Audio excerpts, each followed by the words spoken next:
To be or not to be that is the question.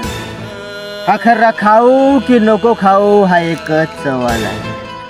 तंबाखू आणि सुपारीचे rate वाढल्यामुळे दुकानदारांनी खर्ऱ्याचे रेट वाढवले, खर्ऱ्याची क्वांटिटी कमी केली. पहिले एक खर्रा घेतलो की तो दिवसभर पुरायचा, आता 2 घेतले तरी ते कमी पडतात. खर्रा सोडून निर्व्यसनी होऊन जगू तरी कसा? खर्रा खाल्ल्याशिवाय कोणता काम करायची इच्छा होत नाही. संडासला गेलं तर प्रेशर बनत नाही. एकाच सवक दुसऱ्याकडून पूर्ण करतो म्हणला तर तो पण अवकाश दाखवतो. तरी पण आम्ही मागतो बेशरम, लाचार, आनंदी हो.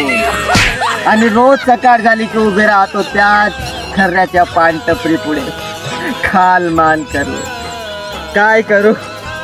तलपच एवढी भारी येते की राहून होत नाही. कधी कधी तर असं वाटते की फेकून द्यावं ही खर्ऱ्याची सवक आपल्या खूप दूर आणि होऊन जावा निर्व्यसनी. खर्ऱ्याचे रेट वाढल्यामुळे खाऊ की नको खाऊ हा एकच सवाल आहे. To be or not to be that is the question. याची समाधी गाळू की काय करू हा एकच सवाल आहे.